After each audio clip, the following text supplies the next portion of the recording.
Ya, bismillahirrahmanirrahim. Assalamualaikum warahmatullahi wabarakatuh.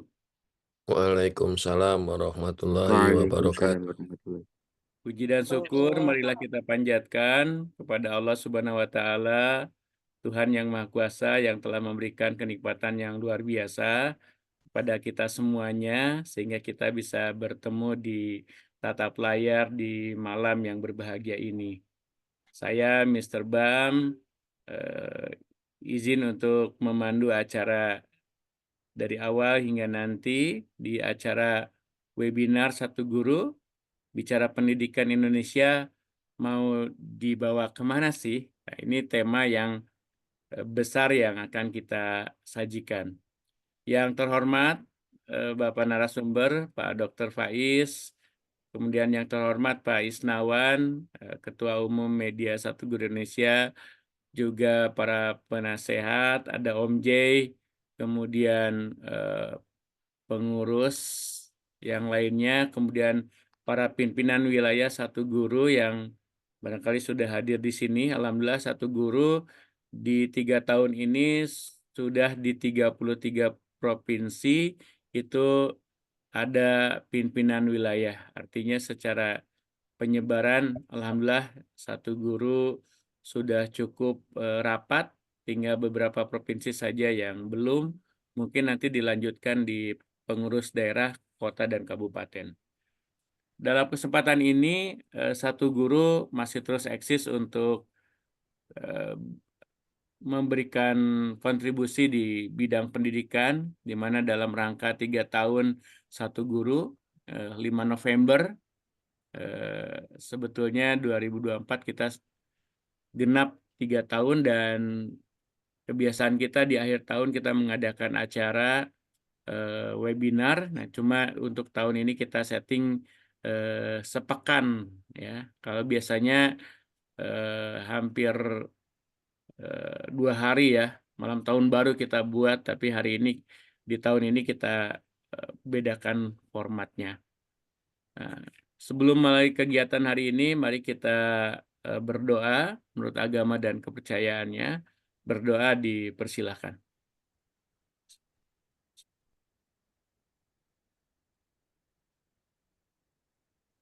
Berdoa selesai.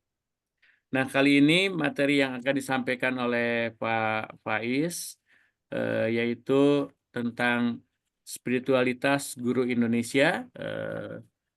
Nama lengkap Bapak Dr. Haji Fahrudin Faiz, SAG, MAG. Beliau adalah dosen UIN Sunan Kalijaga, Yogyakarta, program studi Akidah dan Filsafat. Karya bukunya sudah sangat luar biasa, kemudian jejak di YouTube juga luar biasa. Channelnya bisa dibuka di MJS Channel. Kalau saya lihat pengajian Rabu itu sudah di episode 455 gitu. Itu pengajian yang sudah dilaksanakan sejak 21 April 2013. Cukup panjang perjalanannya untuk ngaji filsafat. Nah, kali ini Pak Faiz akan memaparkan materi, hanya saja mungkin formatnya kita akan coba setting supaya tidak terlalu panjang, Pak Faiz. Per 15 menit mungkin kita akan berikan satu kesempatan untuk satu penanya, bisa yang dari chat atau mungkin nanti raise hand. Jadi per 15 menit. Barangkali itu sebagai pembuka, kemudian CV Pak Faiz sudah saya sampaikan. Mudah-mudahan Bapak Ibu yang hadir hari ini semangat. Boleh kasih reaksinya untuk menunjukkan keaktifan kita, boleh apa saja. Oke, terima kasih. Reaksinya oke, ada yang di chat. Terima kasih Pak Edmund dari Kalsel. Ya, terima kasih Kang Yudi, Pak Sarif, ya. Oke, dan silakan untuk menunjukkan provinsinya, bisa namanya bisa diganti ya, nama underscore provinsi masing-masing. Selanjutnya saya persilakan kepada Bapak Dr. Faiz untuk memberikan materinya. Kami persilakan. Oke, baik. Assalamualaikum warahmatullahi wabarakatuh. Waalaikumsalam. Waalaikumsalam Waalaikumsalam warahmatullahi wabarakatuh. Bismillah, Alhamdulillah, assalatu wassalamu ala Rasulillah. Eh, yang saya banggakan, saya cintai Bapak Ibu semua yang malam hari ini bisa bergabung.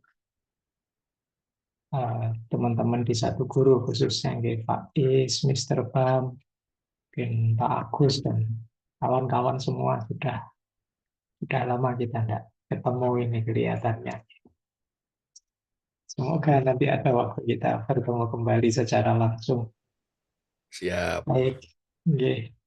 Alhamdulillah malam hari ini meskipun berjarak kita melalui layar media kita, layar gadget kita masing-masing, kita tetap bisa berkarya, kita tetap bisa beraktivitas yang positif, yang bermanfaat untuk melakukan kajian-kajian untuk wilayah yang menurut saya paling penting dalam kehidupan kita, yaitu pendidikan. Mumpung ini tahun-tahun awal, mungkin sebentar lagi ada perubahan-perubahan sistem, perubahan-perubahan kurikulum di kita. Ada baiknya kita mulai membahas kembali seperti apa dan mau dibawa kemana pendidikan kita. Baik, seperti tadi yang disampaikan oleh Mr. Bam, saya menyampaikan nanti per 15 menit. Nanti diingatkan gini, Mr. Bam, saya kadang-kadang kalau ngomong agak bablas. Siap. Jadi kalau sudah saatnya itu ya, karena materinya yang saya bawa agak panjang. Kalau terlalu panjang memang nanti bisa membosankan. Baik, saya mendapat amanat untuk menyampaikan materi tentang spiritualitas guru. Kita melihat dulu sisi-sisi idealnya seorang guru dari aspek spiritual. Nanti kalau waktunya nyampe kita bahas yang konteks keindonesiaannya. Ada problem-problem apa sih yang perlu kita perhatikan dalam membangun spiritualitas guru. Baik, saya akan share screen Bapak Ibu untuk materi kita ya. Jadi ini materi saya. Kelihatan ya, Mister Bam anunya, Sudah, slide-nya. Pak. wabarakatuh. Sudah, Pak. Kelihatan ya, Sudah. baik. Bismillah. Saya awali dari pandangannya seorang filosof Muslim, Ibnu Sina, tentang ideal dirinya seorang manusia. Ini manusia umum saja menurut Ibnu Sina harus seperti ini kalau ingin jadi manusia ideal. Apalagi para guru. Jadi tolong Bapak Ibu guru diperhatikan 5 hal ini. Semoga 5-limanya beres, 5-limanya hidup. Yang malam hari ini kita membahas yang terakhir, tapi semoga 4 yang di atas juga sudah beres. Jasmani sehat, nomor 1 ya Bapak Ibu.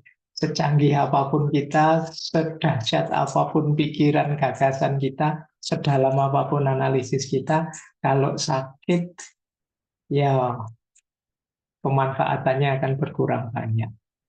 Maka pastikan kita tetap sehat secara jasmani. Ayo hidup sehat. Ini rumus pertama, ideal ya. Jadi dengan cara apapun mari kita jasmani harus sehat. Apalagi para guru kalau Bapak Ibu sedang tidak sehat, pasti kita tidak maksimal dalam aktivitas pendidikan, dalam belajar mengajar dan lain sejenisnya. Dan mari juga kita ajak anak-anak kita untuk juga hidup sehat. Ini yang pertama. Yang kedua, emosi stabil. Jadi emosi stabil itu kalau kita memahami maunya Ibnu Sina, bukan kok orang yang tidak bisa marah, orang yang apa nyaman terus, senang terus, tidak begitu. Emosi stabil itu orang yang bisa mengendalikan emosinya. Jadi wajar saja orang itu bisa kecewa, wajar saja orang itu bisa marah, wajar saja orang itu mungkin tersinggung, mungkin sedih karena gagal. Tapi apapun jenis emosi yang dia alami, dia masih bisa mengontrol dirinya. Ini namanya emosinya stabil. Saya marah sih ini. Kok ada murid seperti itu. Tapi meskipun saya marah, masih bisa mengendalikan diri saya. Ini namanya emosinya stabil. Ini yang kedua. Jadi yang pertama jasmaninya sehat, yang kedua emosinya stabil. Kalau Bapak Ibu mulai kesulitan mengendalikan emosi, Pak saya kalau marah itu lost Pak, kalau saya sedang sedih itu tidak bisa ngapa-ngapain, ini harus mulai latihan lagi mengendalikan emosi. Apalagi dunia kita itu dunia pendidikan. Sangat dituntut kita mampu mengendalikan diri. Maka emosi stabil jadi rumus kedua. Yang ketiga, hati jernih. Hati jernih itu berhubungan dengan kotoran-kotoran yang ada dalam jiwa kita, dalam hati kita. Ini biasanya berhubungan dengan akhlak, dengan perilaku yang negatif, dengan karakter-karakter yang tidak seharusnya, kesombongan, iri, kemudian dengki, dan lain sebagainya.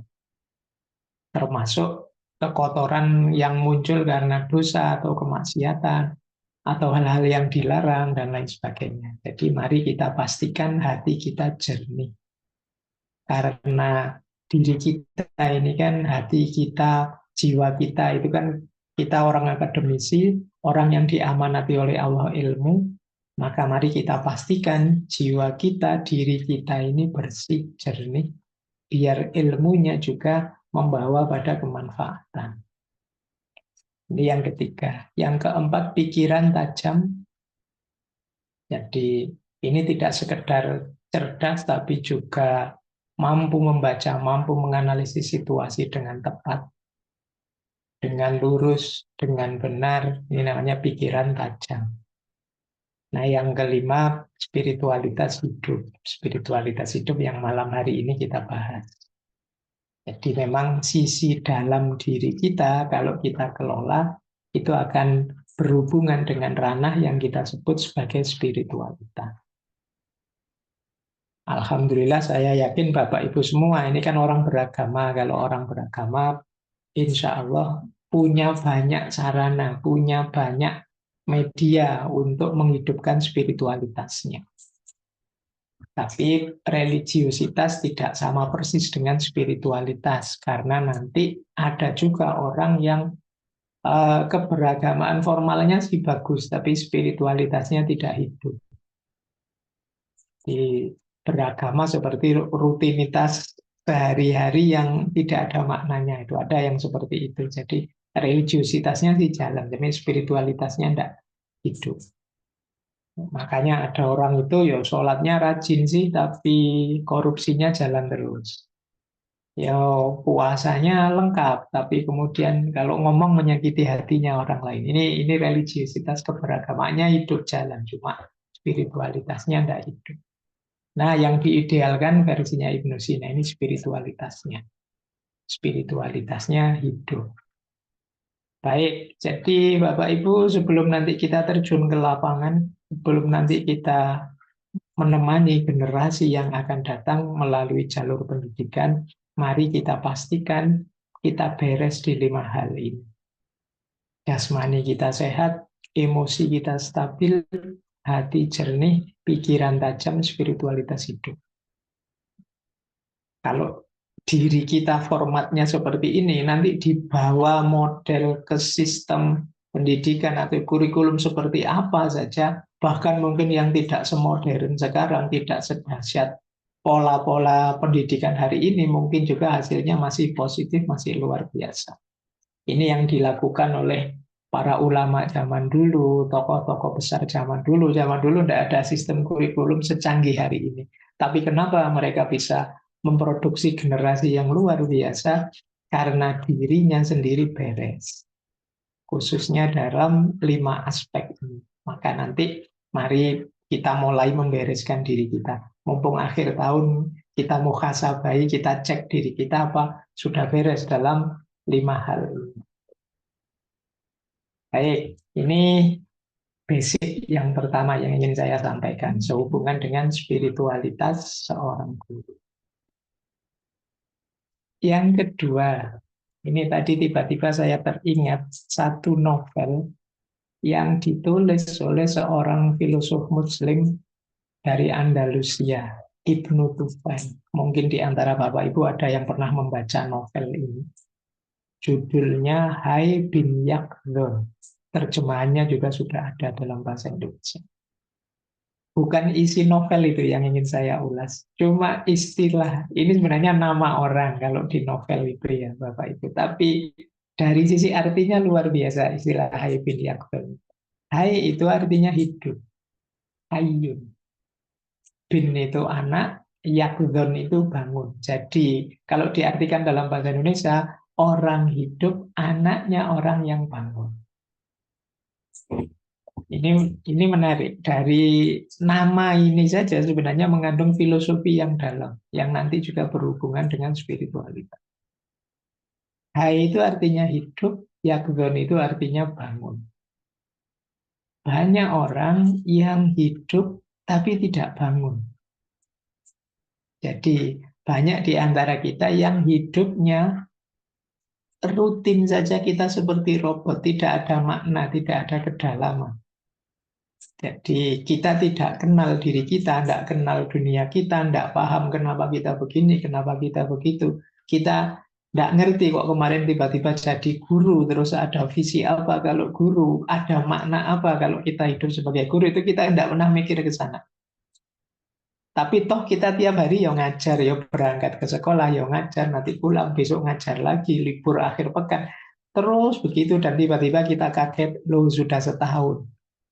Loh ternyata sudah mau ganti tahun ini. Kok cepet ya? Kita tidak sadar. Itu kemungkinan kita hanya hai, tapi tidak yakdun. Jadi kita tidak bangun. Jadi kita hidup tanpa sadar. Kalau tidak yakdun, pasti spiritualitas kita tidak hidup. Ada sebaliknya orang yang bangun, tapi tidak hidup. Dia sangat sadar. Mungkin dia ngerti teori-teori kelas tinggi, wawasan-wawasan yang luar biasa, apa konsep-konsep spiritual apapun dia paham, tapi dia tidak high. Tidak high itu konsep-konsep besar yang dia pahami itu ya berhenti di teori, berhenti di konsep, tidak turun dalam kehidupan dia sehari-hari. Dia sadar sih, dia ngerti sih makna hidup, tapi makna-makna itu tidak dia terapkan, tidak dia jalankan. Ini namanya orang yang yaqdhan tapi tidak high.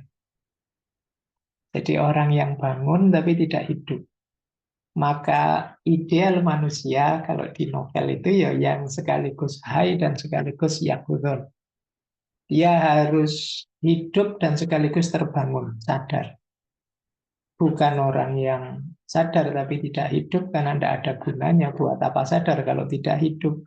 Atau hidup tapi tidak bangun. Berarti hidupnya tidak bermakna. Disinilah sederhananya pentingnya spiritualitas. Jadi saya tidak menjelaskan definisinya spiritualitas itu apa, Bapak Ibu pasti sudah paham.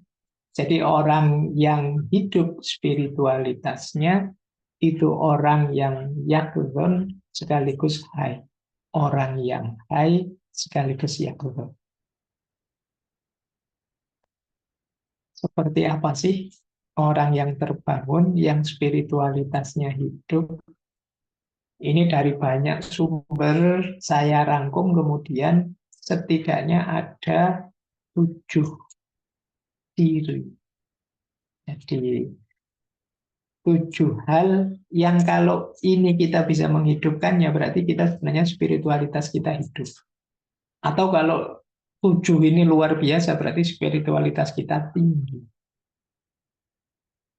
Jadi orang yang cerdas secara spiritual, nanti ya mungkin Bapak Ibu pernah baca yang buku-buku yang isinya spiritualitas dengan judul kecerdasan spiritual. spiritual question dan lain sebagainya. Itu kan arahnya ke situ sebenarnya. Cuma sederhananya cirinya orang yang spiritualitasnya hidup itu di 7 hal. Yang pertama, dia kenal dirinya, paham dirinya. Maka kunci pertama sebelum kita memahami yang lain, memahami murid kita, memahami Indonesia, memahami apapun, itu gerbang pertama tetap pemahaman terhadap diri kita. Siapa kita, apa karakter kita, kelemahan kita apa, kelebihan kita apa, selama ini kita orang yang seperti apa. Ini namanya pemahaman diri. Apa yang kita bisa, apa yang kita belum bisa, apa yang kita ingin bisa tapi sekarang belum bisa. Ini penting pemahaman diri. Jadi kalau kita tidak kenal diri kita, bagaimana kita bisa ngajar orang lain? Bagaimana kita bisa nuntun orang lain? Wong kita sendiri tidak paham siapa diri kita. Maka pemahaman diri jadi kunci untuk nanti Bapak Ibu menghidupkan spiritualitas. Jadi tanpa kita sadar diri kita, ya sulit menghidupkan spiritualitas. Kalau kita belajar mistisisme atau tasawuf misalnya, mesti ada uraian bahwa ketinggian spiritual itu diawali dari perjalanan ke dalam diri. Jadi perjalanan ke dalam, bukan perjalanan keluar. Jadi titik startnya itu justru berjalan ke dalam. Bukan berjalan menuju apa di luar diri kita, tapi justru berjalan ke dalam. Nanti sampai puncaknya pengenalan Tuhan itu ya hasil kita berjalan ke dalam. Makanya ada eh, satu, mungkin saya sebut saja, ada gium ya yang terkenal sekali, man arofa nafsahu fakot arofa robbahu. Siapa yang mengenali dirinya pasti dia akan kenal Tuhan. Jadi yang pertama, mari kita pastikan kita kenali diri. Kalau belum, mulai sekarang, ayo kita mulai. Kita pahami siapa kita. Saya itu manusia yang kayak gimana sih? Ideal di kepalaku seperti apa dan kenyataan diriku seperti apa. Terus aku apa yang harus aku lakukan biar bisa sampai ke ideal yang aku ingin. Jadi ini mulai kita pahami diri kita. Yang kedua, sadar tujuan. Ini penting. Banyak di antara kita, mungkin usia-usia saya, usia Bapak Ibu, itu sudah mulai abai dengan tujuan. Karena hidupnya sudah terlanjur rutin. Sudah punya pekerjaan, sudah rutin, tiap bulan tinggal nunggu gaji, misalnya sudah, ya itu saja yang dilakukan. Akhirnya kita tidak pernah sadar tujuan, untuk apa sih kita hidup. Baik itu tujuan jangka pendek, jangka menengah, atau jangka panjang. Orang yang tidak punya tujuan, tentu saja dia tidak akan bisa ngukur, aku ini benar apa salah. Jalan hidupku ini sudah sesuai atau tidak. Maka tujuan jadi kunci. Kita sebagai pribadi, kita sebagai anggota masyarakat, kita sebagai hamba Tuhan, itu kan pasti ada tujuannya. Kita tidak, Allah menciptakan kita itu tidak iseng. Tuhan menghadirkan kita di bumi ini kan tidak main-main, ada tujuan. Maka mari kita sadar tujuan. Ini rumus keduanya, spiritualitas itu harus jelas tujuan kita apa. Bapak Ibu ngajar juga harus punya tujuan, punya target. Semoga tidak hanya formalitas, saya tahu ada banyak dokumen yang kita susun untuk tujuan pembelajaran ini, tujuan pembelajaran itu. Ayo kita beneran, memang itu tujuan yang ingin kita tuju, tidak sekedar formalitas. Ya, karena saya tahu ya, saya sendiri juga dosen, kadang-kadang rancangan tujuan, ideal-ideal, visi, misi, dan lain sebagainya, itu kadang-kadang ya formalitas saja, di kertas kata-kata. Tapi kalau kita memang beneran tidak punya tujuan, gimana kita bisa mengarahkan hidup kita? Adanya tujuan membuat hidup kita terarah. Tapi ketika kita tidak sadar tujuan, ini saya melakukan ini, itu maunya apa sih? Pada akhirnya tujuannya apa sih? Ya, kita tidak tahu. Yang kita lakukan ini sudah pas apa belum, benar atau tidak. Ini gerbang kedua dari spiritualitas. Yang ketiga, spiritualitas itu berhubungan dengan nilai. maka orang yang spiritualitasnya tinggi pasti punya komitmen yang kuat pada nilai-nilai. Nilai itu nanti termasuk nilai sosial, nilai susila atau moral, termasuk juga nilai-nilai yang berhubungan dengan hukum. Apakah itu agama ataukah negara dan lain sebagainya. Jadi orang yang spiritualitasnya tinggi ini punya komitmen nilai. Komitmen itu dia bisa mendorong dirinya, menegakkan dirinya untuk selalu mengikuti nilai-nilai. Nilai kemanusiaan kah, nilai persaudaraan kah, nilai ketuhanan kah, nilai. Ini dia akan berkomitmen di situ. Ini berhubungan nanti kalau di filsafat manusia itu nilai itu berhubungan dengan human dignity, martabat manusia. Manusia itu mulia sebagai manusia ketika dia mampu menegakkan nilai-nilai. Maka orang yang spiritualitasnya hidup dan spiritualitasnya tinggi, pasti dia punya komitmen pada nilai. Semakin orang sulit berkomitmen pada nilai, semakin orang akan menyebut kita, kamu kurang dalam spiritualitasnya. Jadi kita tidak mampu berkomitmen, kita gampang tergoda, gampang melanggar tata nilai, tata norma di tengah masyarakat. Orang akan menyebut kita Anda itu dia bukan orang baik, bukan orang soleh, spiritualitasnya kurang. Nah ini yang ketiga, komitmen terhadap nilai-nilai. Kemudian yang keempat, spiritualitas itu berhubungan dengan kebijaksanaan hidup. Sering saya uraikan ya, kadang-kadang bijaksana itu penting dalam hidup, tidak sekedar benar. Jadi kebijaksanaan itu melampaui sekedar kebenaran. Kebijaksanaan itu memang diawali kebenaran, tapi kebenaran yang diterapkan, dijalankan, difungsikan secara pas, sesuai situasinya, sesuai ruang dan waktunya. Ini namanya bijaksana. Misalnya, seperti tadi, saya ngomong 2 jam langsung bisa. Dan itu kan baik saja, wong isinya baik, isinya juga benar. Tapi kan tidak bijaksana.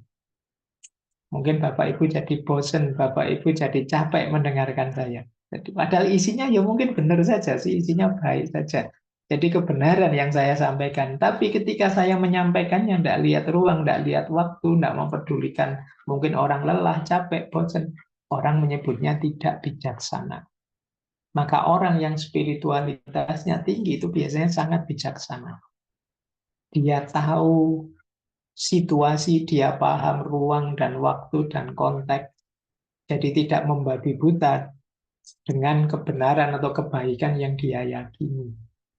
Kadang-kadang ada kebenaran yang, ini nanti dulu, dahulukan yang ini dulu. Kan situasi ini kompleks, tidak sesederhana di teori, tidak sesederhana di konsep. Dan itu menuntut kebijaksanaan. Jadi orang yang spiritualitasnya tinggi itu biasanya bijaksana. Bapak Ibu nanti mungkin sering dituntut ini ya, kalau ketemu murid, ketemu mahasiswa yang dosen itu dituntut kebijaksanaan. Jadi kebijaksanaan tidak sama dengan kompromi ya. Jadi kalau kompromi itu ya sudahlah, salah-salah, tidak apa-apa, tak terima saja, tidak begitu. Jadi kebijaksanaan itu bagaimana kebenaran kita terapkan secara pas, sesuai dengan ruang dan waktu. Jadi tidak anti kebenaran. Baik. 3 yang terakhir, cirinya spiritualitas tinggi adalah ketenangan. Ini mungkin dekat, kalau dalam Islam ada istilah jiwa yang mutmainnah.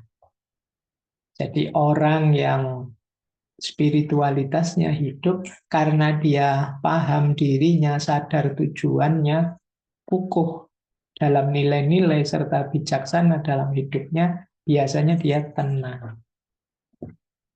Jadi stabil tadi, batinnya, stabil emosinya. Hidup dalam ketenangan. Tidak dikacaukan oleh nafsu, godaan, dan lain sebagainya. Lebih stabil.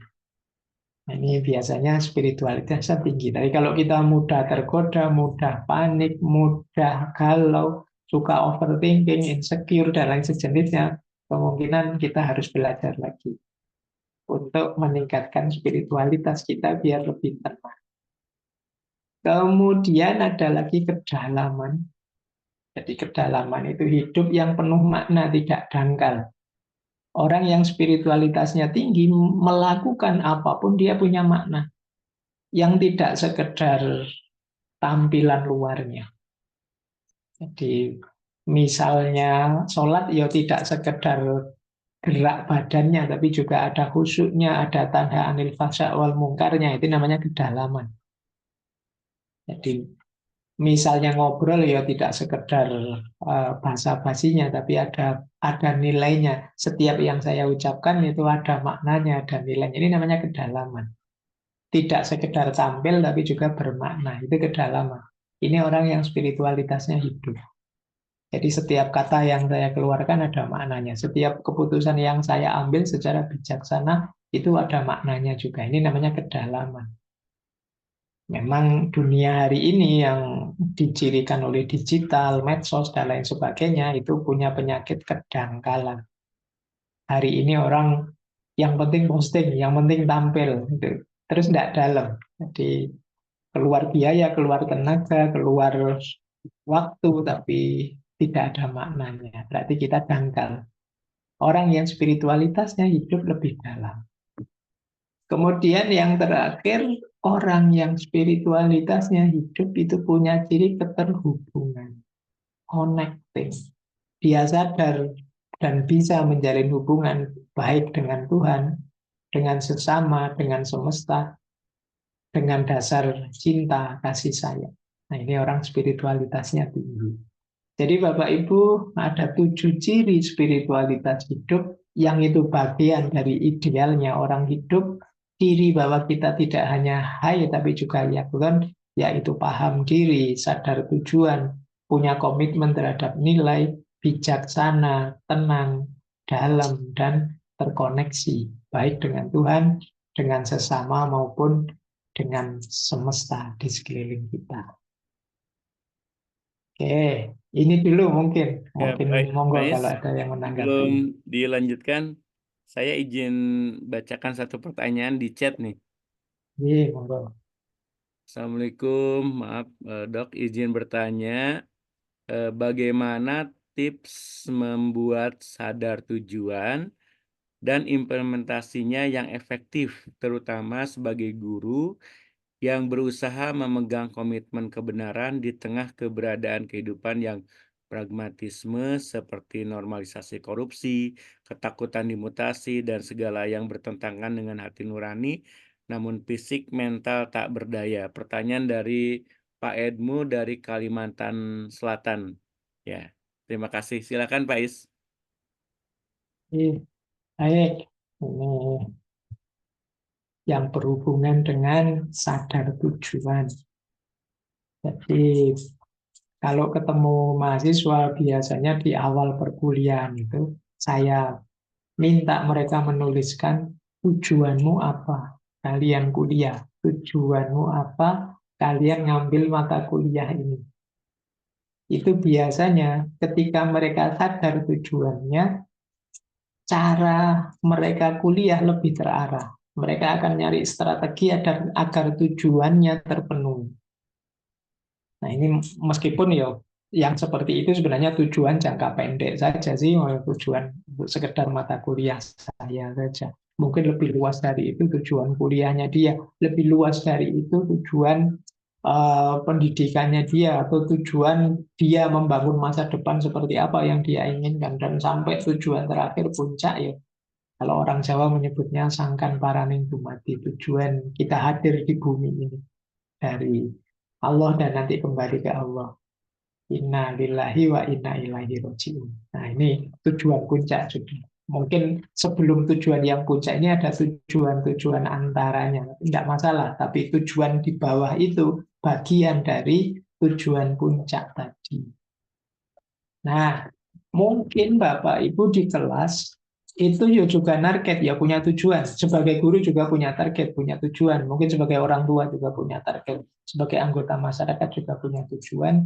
Mari kita pastikan tujuan yang kita tetapkan, mungkin tadi yang pendek atau yang menengah, itu tidak nabrak, tidak bertentangan dengan tujuan puncak kita, tujuan final kita, yaitu ilaihi roji'un, kembali kepada Allah.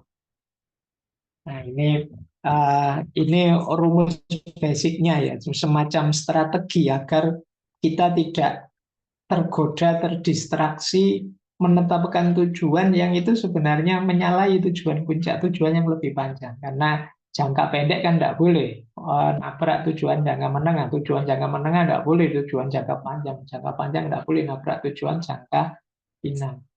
Jadi tidak boleh, alapa ini kan pendeknya saja saya melakukan ini. Nanti pada akhirnya saya mau ke jangka. Itu tujuan yang pendek itu harus bagian dari tujuan yang lebih panjang.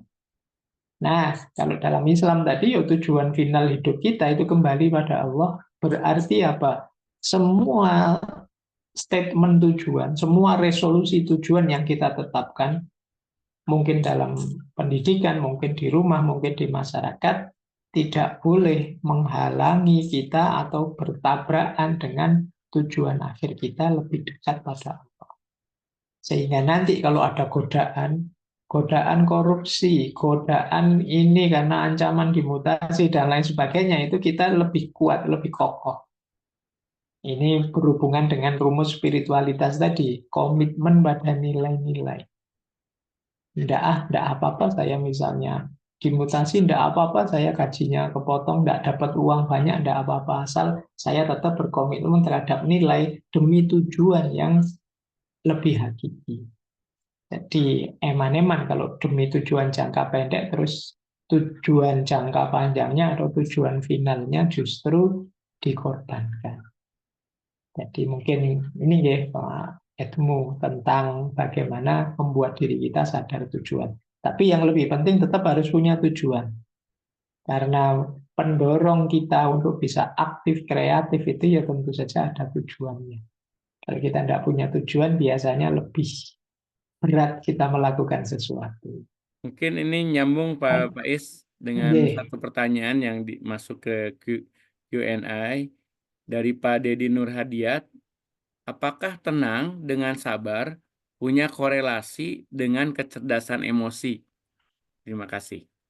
Ya, bagian dari kecerdasan emosi yang tadi antara lain saya pakai istilah emosinya stabil, itu ya memang kesabaran, termasuk ketenangan.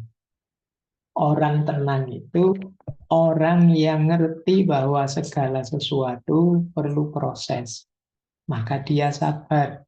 Dan orang yang bisa sabar itu berarti orang yang bisa mengendalikan dirinya. Jadi daya yang paling dibutuhkan, tadi kan saya menyebut stabil secara emosi. Stabil secara emosi itu daya yang paling dibutuhkan itu sabar. Dan orang kalau stok sabarnya banyak, itu pasti hidupnya jauh lebih tenang. Karena memang hidup ini pertama untuk mencapai sesuatu perlu proses, maka kita perlu sabar. Yang kedua, kadang-kadang hasilnya tidak selalu selaras dengan keinginan kita, maka juga kita perlu sabar. Jadi sabar tidak sama dengan males ya, sabar tidak sama dengan pasif. Bahkan ikhtiar yang tidak bosan-bosan itu juga jenis sabar. Ya, kalau di filsafat itu sabar dari dan sabar untuk. Sabar dari itu sabar ketika kita mendapatkan musibah, ketika kita mendapatkan kesulitan, dan kita tidak mengeluh, kita tidak putus asa, kita kuat menanggungnya, ini sabar. Sabar untuk itu, sabar untuk menjalankan kebaikan. Sabar belajar, sabar latihan, ini juga jenis sabar. Nah, orang yang punya kualifikasi sabar, hidupnya insya Allah jauh lebih tenang. Dan ya kalau orang bisa tenang, emosinya lebih stabil dan lebih bisa menikmati hidup. Baik, Saya kira itu. Iya, boleh dilanjut, nanti ada satu pertanyaan mungkin di sesi berikutnya. Silakan dilanjut Pak Faiz. Baik, saya lanjutkan ya Bapak Ibu. Saya share lagi.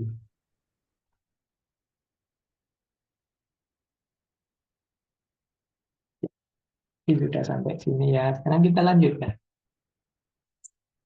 Nah, ini teori sih untuk memperkaya kita ya Bapak Ibu tentang tadi kan spiritualitas yang hidup bagaimana. Sekarang tipe-tipe guru kalau dari perspektif spiritualitas. Jadi jenis-jenis guru. Ya mungkin saya dan Bapak Ibu semua alhamdulillah lah kalau sudah sampai guru level 2 itu guru inspiratif.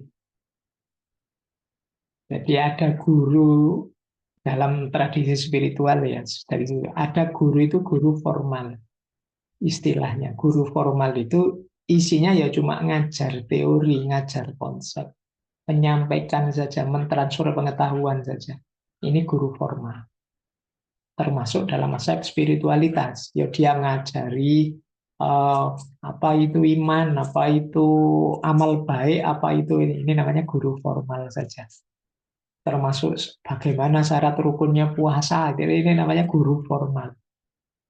Jadi yang ngajari kita fikih-fikih praktis itu guru formal.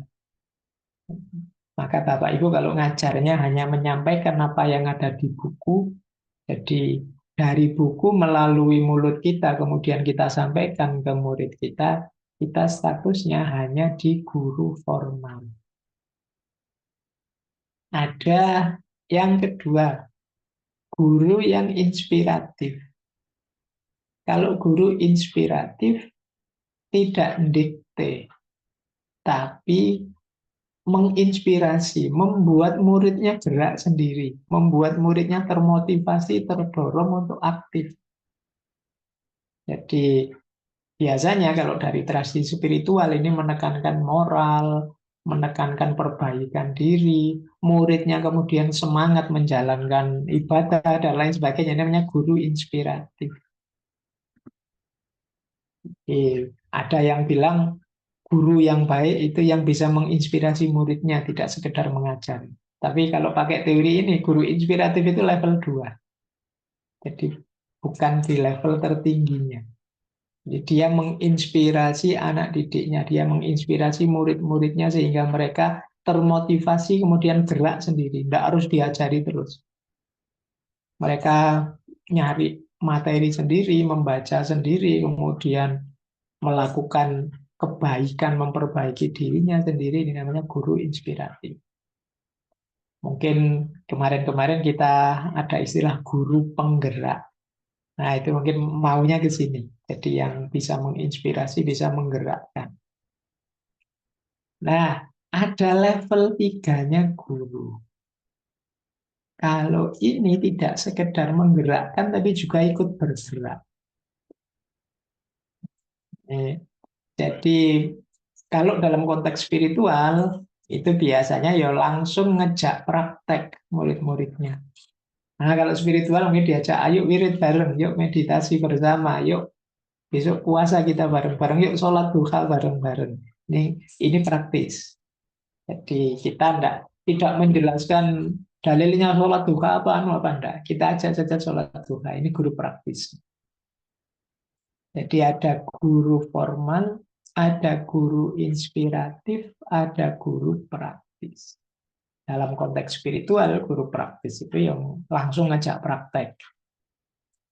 Kalau di daerah misalnya ada Pak Kaum atau yang Ustadz siapa itu yang di daerah-daerah itu biasanya langsung tidak menjelaskan teorinya apa, tapi sudahlah masyarakatnya langsung diajak saja.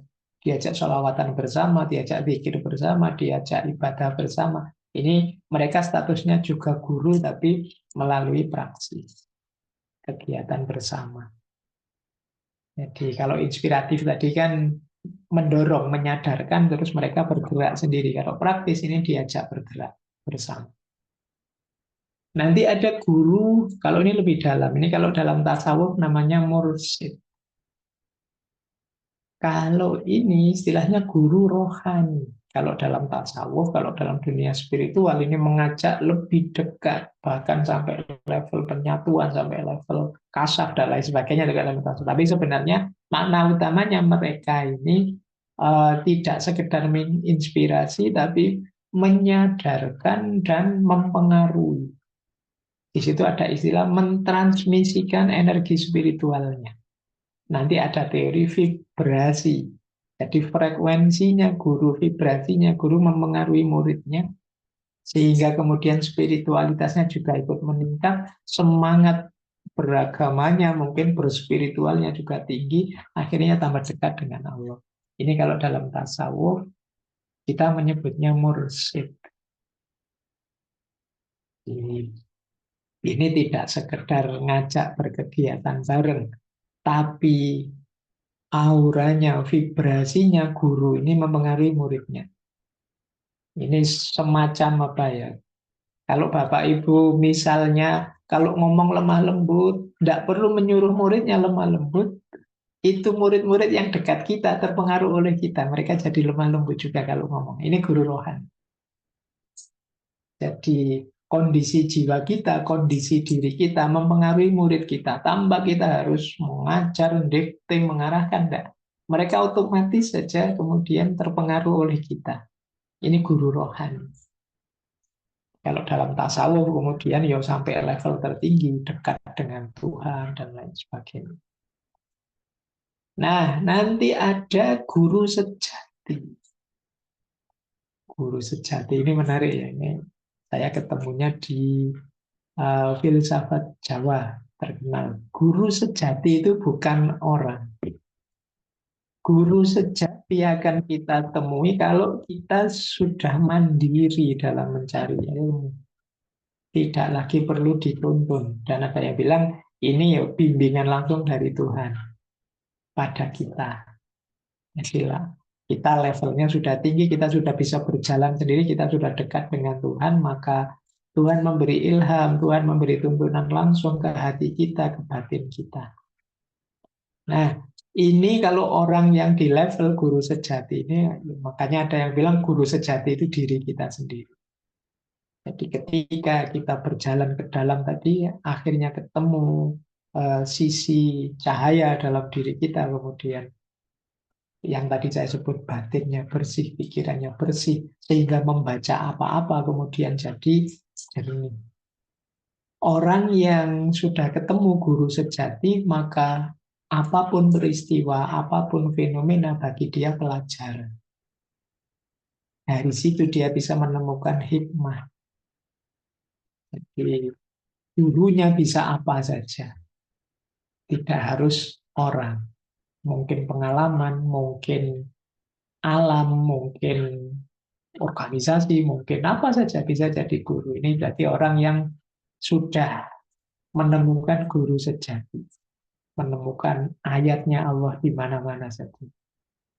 Kalau ini tidak butuh tuntunan lagi, karena mungkin setelah ditemani guru rohani tadi, dia juga ikut berjalan dan memang dia sudah dekat benar dengan Allah. Baik, jadi ini teori saja Bapak Ibu, kategori-kategori guru. Nah, kita kan selama ini memang selalu target tidak sekedar mentransfer pengetahuan, tapi juga membentuk karakter, tapi juga meningkatkan spiritualitasnya anak didik dan lain sebagainya. Ayo kita posisikan diri kita sekarang.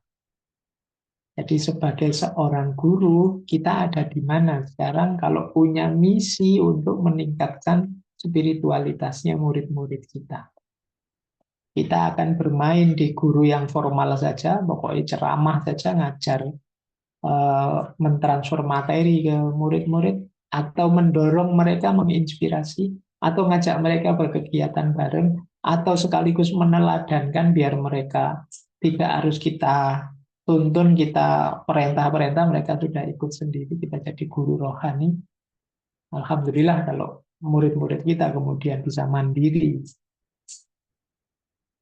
menemukan guru sejati ini. Nah, ini biasanya ya untuk yang sudah dewasa.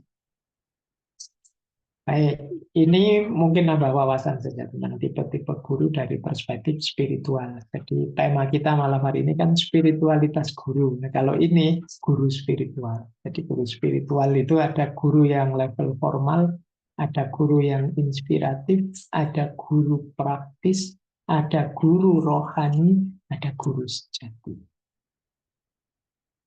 Baik, tentu saja orang bisa masuk ke guru rohani, guru praktis, guru inspiratif itu perlu kualifikasi spiritualnya sendiri yang tadi 7 ciri saya sampaikan. Baik, ini eh, tadi tiba-tiba saya membaca ini menarik dari Dr. Kiai Haji Abdullah Sukri Sabtasi. Ini pengasuh pondok modern Gontor. Mungkin Bapak Ibu sudah tahu kalimat ini. Ini salah satu quotes dari beliau. Ini kalau ada yang tanya ya, kenapa sih spiritualitas guru harus diurusi? Mungkin teman-teman dari satu guru mungkin bisa mengeksplor quotes ini. Jadi kata beliau begini, al-madatu muhimmatun walakin natori kotu ahammu minal madah. Mata itu materi. Materi itu penting. Tetapi metode lebih penting daripada materi. Jadi, kalau metodenya salah, cara menyampaikannya keliru, sebagus apapun materi, bisa melenceng, bisa meleset. Terus beliau menjelaskan begini. At-tariqatu muhimmatun walakinnal mudarisu ahammu minat tariqah. Metode penting, tetapi guru lebih penting daripada metode. Sebagus apapun metode, sebagus apapun materi, kalau gurunya ngaco, gurunya rusak, ya yang disampaikan juga hal-hal yang rusak. Jangan lupa Bapak Ibu, mari kita ingat-ingat ya, kita ini guru menjadi wadah untuk mentransfer ilmu. Allah menitipkan ilmu pada kita untuk dilanjutkan pada anak didik kita, generasi yang akan datang. Berarti kita ini wadahnya ilmu. Wadah harus bersih. Kalau ilmu itu kan sesuatu yang jernih, yang bercahaya. Wadahnya harus bersih. Kalau wadahnya kotor, ya keluarnya bisa kotor. Meskipun yang diisikan tadi materi yang jernih. Kalau gelasnya beracun, meskipun diisi air susu, kita keluarkan, kita berikan ke orang lain, susunya akan berubah jadi susu yang beracun. Ini analoginya, kenapa penting para guru membereskan spiritualitas dirinya. At-tariqatu muhimmatun walakinnal mudarris ahammu minat tariqah. Metode itu penting, tetapi guru lebih penting daripada metode. Waruhul mudarris ahammu minal mudarris. Dan ruhnya, jiwanya seorang guru lebih penting dari guru itu sendiri. Maksudnya, bagian paling penting dari seorang guru adalah jiwanya. Jadi ini kalau ada pertanyaan, kenapa sih Pak kok guru harus capek-capek menghidupkan spiritualitas seperti tadi? Loh itu biar jiwa kita beres. Karena kita nanti ditempati ilmu, karena kita nanti yang mentransfer ilmu itu ke anak didik kita, ke murid-murid kita.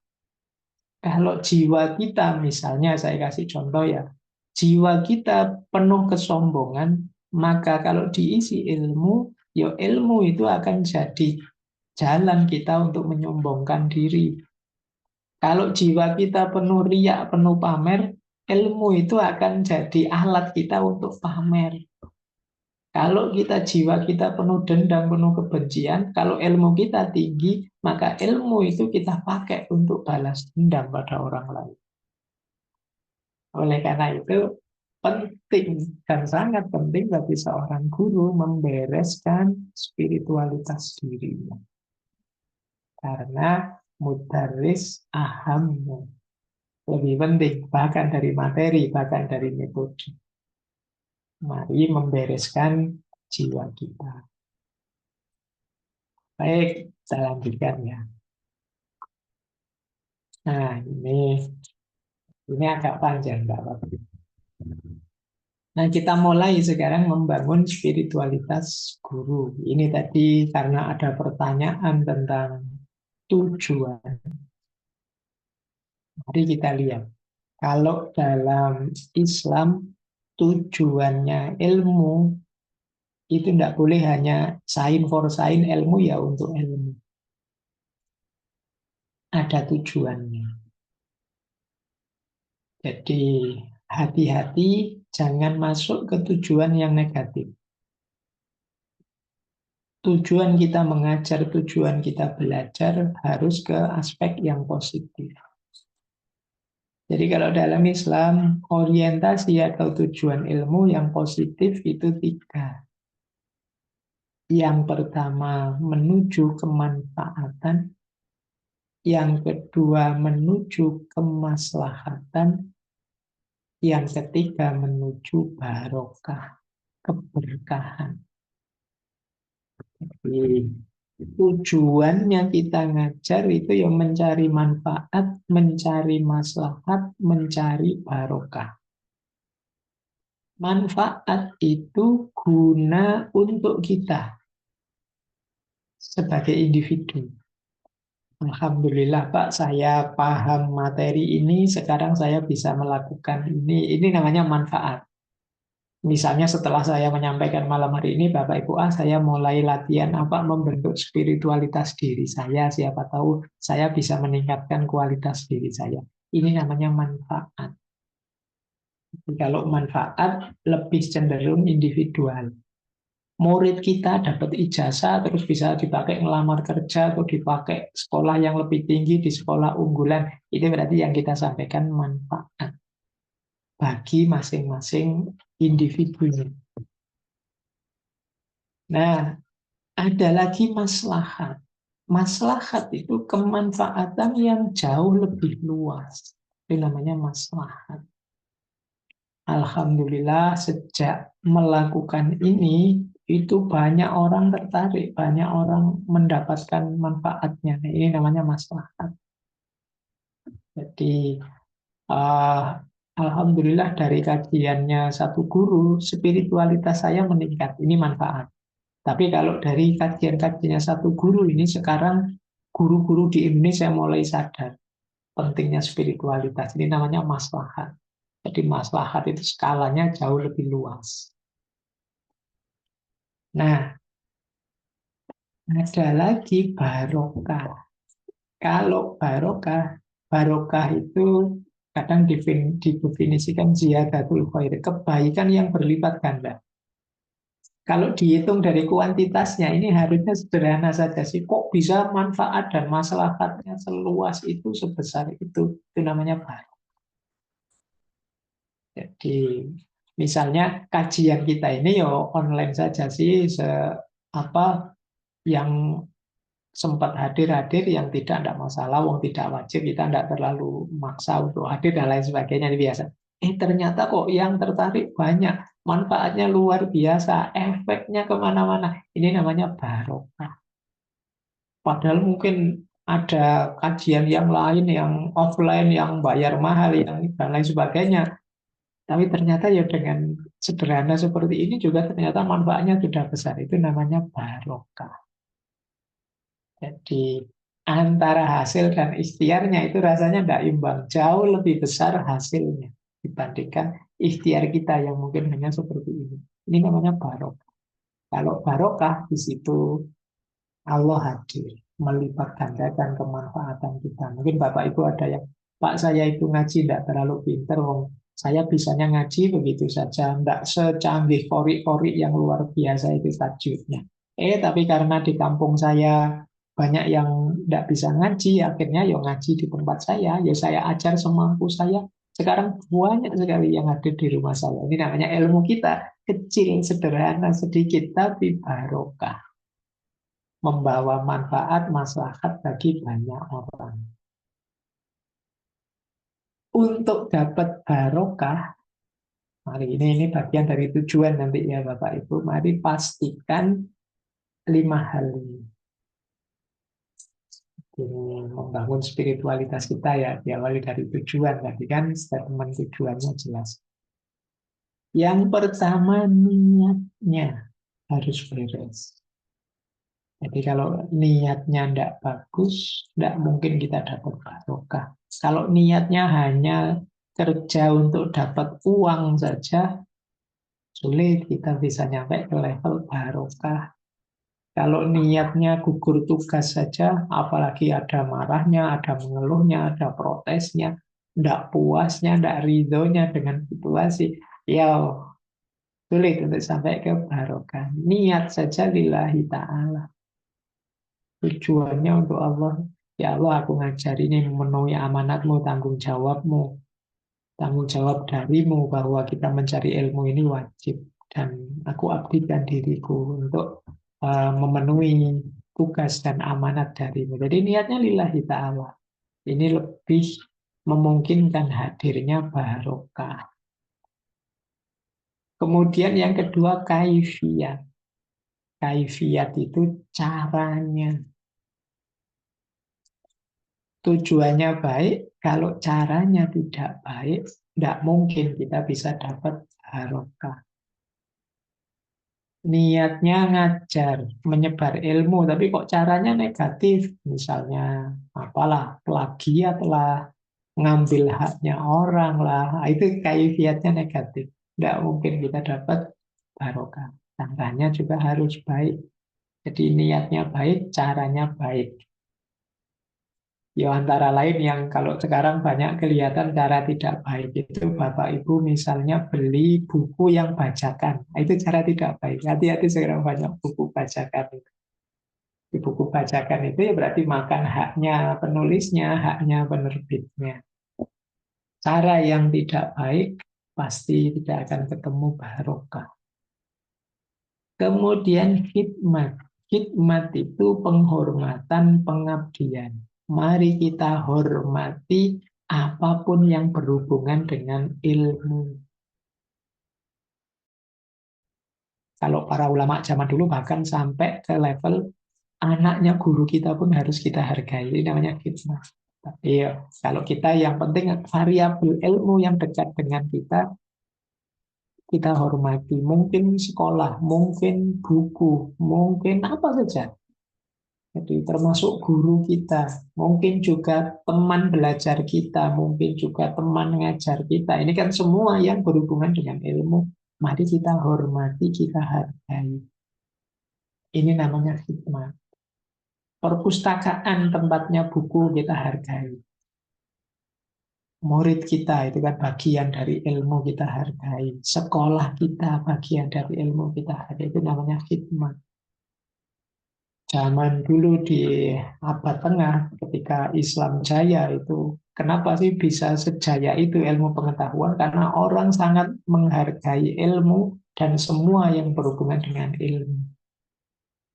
Nah ini namanya khidmat. Ini bagian dari barokahnya ilmu. Makanya kan banyak cerita-cerita misalnya anaknya orang biasa petani tapi karena orang tuanya eh, sangat menghargai guru, sangat dekat dengan lembaga pendidikan, suka menyumbang ke pondok dan lain sebagainya, terus anaknya bisa jadi orang besar, itu barokah dari khidmat.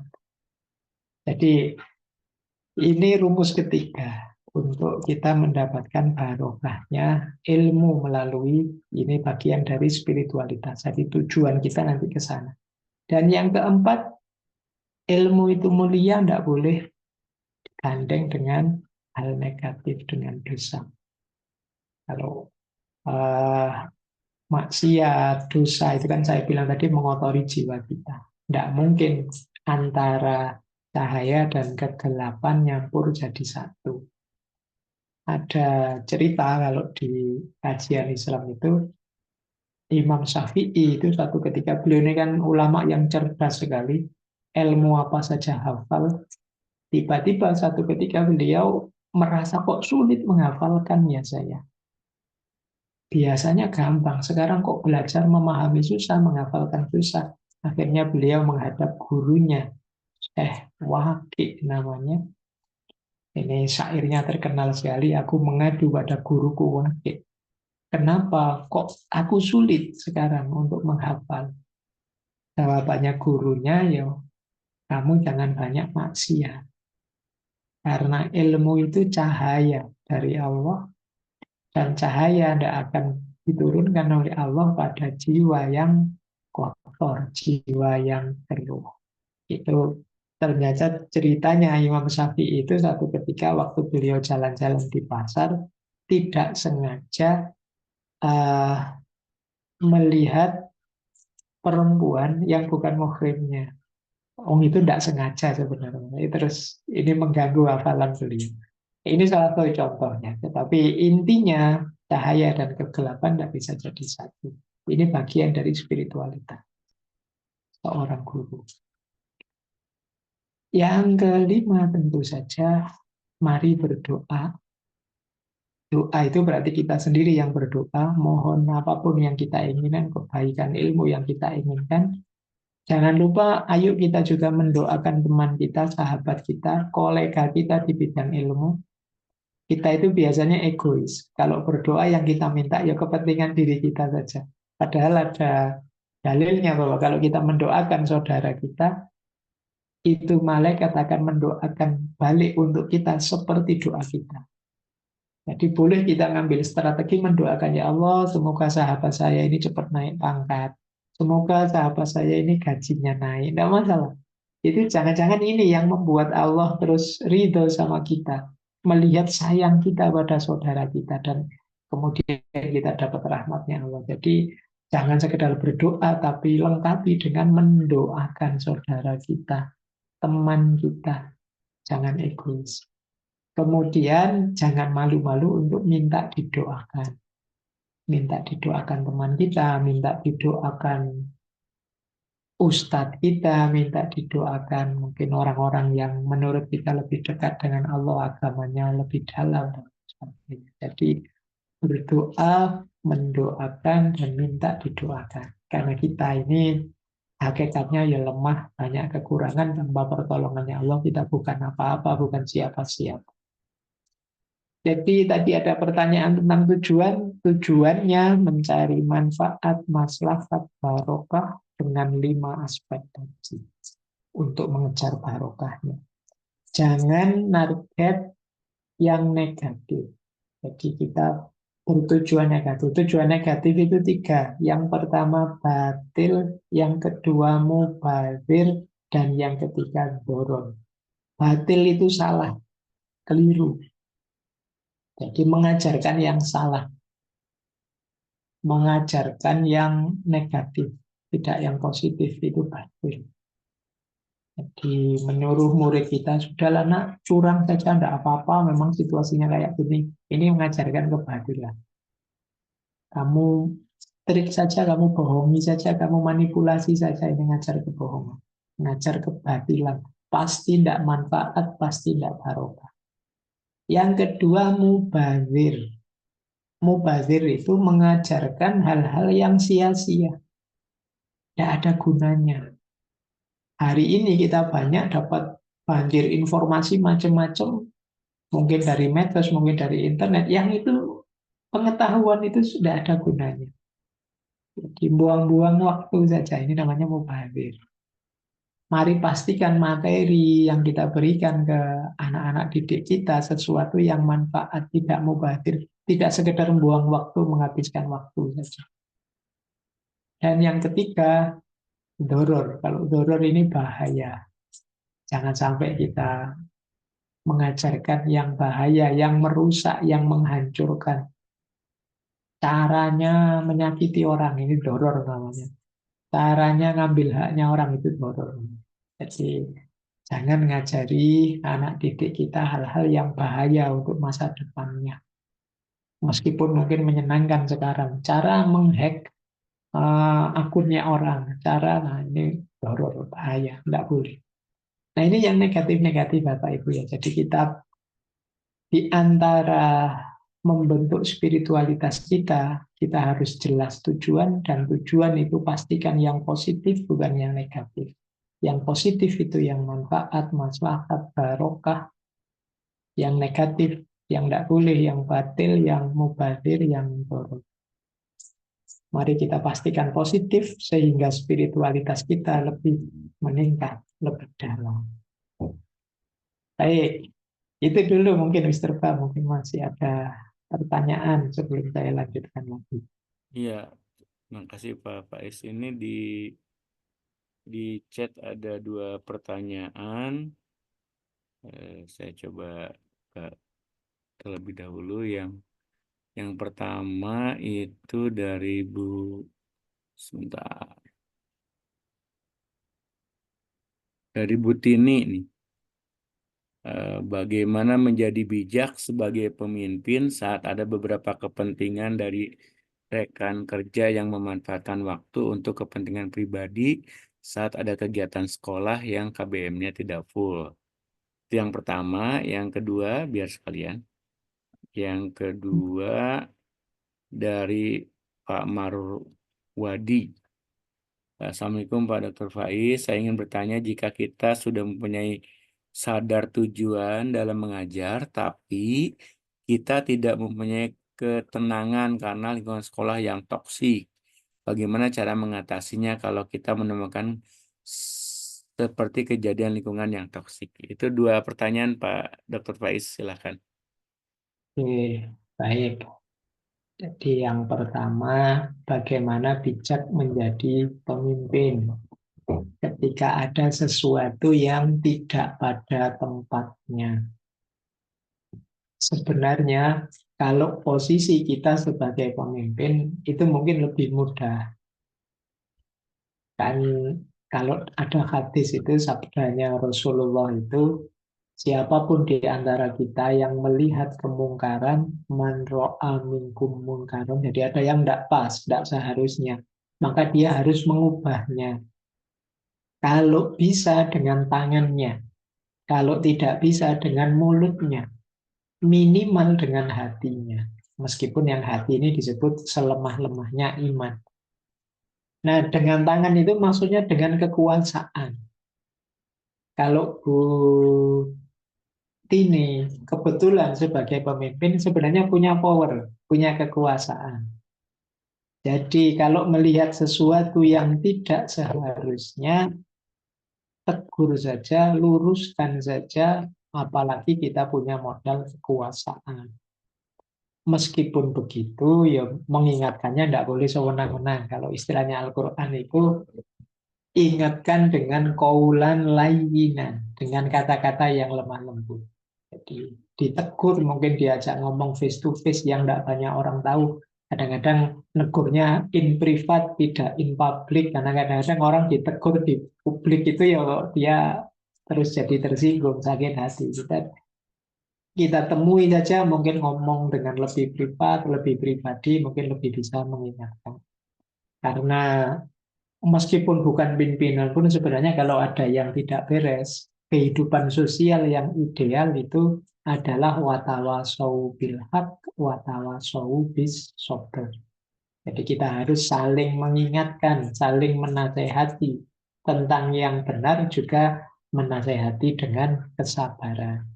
Jadi, apalagi kalau kita pimpinan. Jadi monggo diingatkan, diluruskan, tentu saja dengan jalan komunikasi yang baik. Komunikasi yang baik itu, kalau dalam Islam ya tadi ada qaulan layyina, kata-kata yang lemah lembut, ada qaulan sadida, kata-kata yang benar, ada qaulan karima, dengan kata-kata yang mulia, tidak usah pakai maki-maki, tidak usah kalimat-kalimat yang jelek, yang merusak, qaulan karima, yang qaulan baligho, dengan kata-kata yang menyentuh hati kita. Jadi dipilih diksi yang membuat dia sadar, itu qaulan baligho. Juga ada qaulan maisura. Qaulan maisura itu kata-kata yang mudah dipahami. Karena kadang-kadang kalau kita sedang marah, sedang emosi, itu kalau ngomong tidak kontrol. Jadi orang juga tidak bisa menangkap mau kita. Maka qaulan maisura. Jadi saya kira menurut saya akan lebih mudah sih kalau kita yang jadi pimpinannya, kita punya power, kita punya kuasa, tinggal diatur saja. Baik, itu Bu Suhartini. Yang kedua tadi Pak Mawardi bertanya tentang tujuan yang sulit dijalankan karena tidak tenang, Pak. Lingkungan sekolahnya toksik. Nah, ini banyak sih, ini isu yang banyak diangkat oleh Gen Z ya, generasi anak muda hari ini. Toxic circle, lingkungan yang merusak. Nah, begini kalau saya ya, kalau memang circle kita itu toxic, kita kenali dulu diri kita. Kita itu pribadi yang tangguh, opo kita masih lemah, mudah terpengaruh. Kalau kita ternyata masih lemah, Pak, tidak bisa, Pak. Saya selalu terpengaruh. Saya jadi tidak tenang, Pak. Saya jadi tidak bisa nyaman, Pak, merealisasikan tujuan saya. Kalau orang-orang semua kayak itu, saya mudah terpengaruh. Kalau kita masih mudah terpengaruh, kalau agama mengajarkan kita untuk minggir dulu dari circle itu. Jadi jangan terlalu terlibat di situ dulu. Kalau itu circle-nya toksik dan kita mudah terpengaruh. Kalau agama ada konsep uzlah, ada konsep kholwat. Kita menyendiri dulu, kita menjauh dulu. Kalau memang kita tidak mampu, ini saya masih terpengaruh, ya sudah. Mungkin menyendiri tidak secara harafiah ya, menyendirinya menyendiri bukan fisik kita, tapi pikiran kita. Kalau ada mereka, kita ingatkan diri kita, sudahlah, tutup telinga, tutup mata, biar tidak terpengaruh, dan sebagainya. Jadi ini rumus pertama, kalau kita masih lemah, mau tidak mau, ya jangan sampai kita malah jadi rusak. Kita minggir dulu untuk sambil latihan menguatkan diri. Nanti kalau ternyata siap, saya sudah tidak gampang terpengaruh lagi, boleh balik lagi. Dan kalau kita memang sudah kuat, tidak terpengaruh, saatnya kita kembali dan situasinya boleh dibalik. Kitalah kalau bisa yang mempengaruhi mereka. Ini untuk menjaga psikologi kita ya.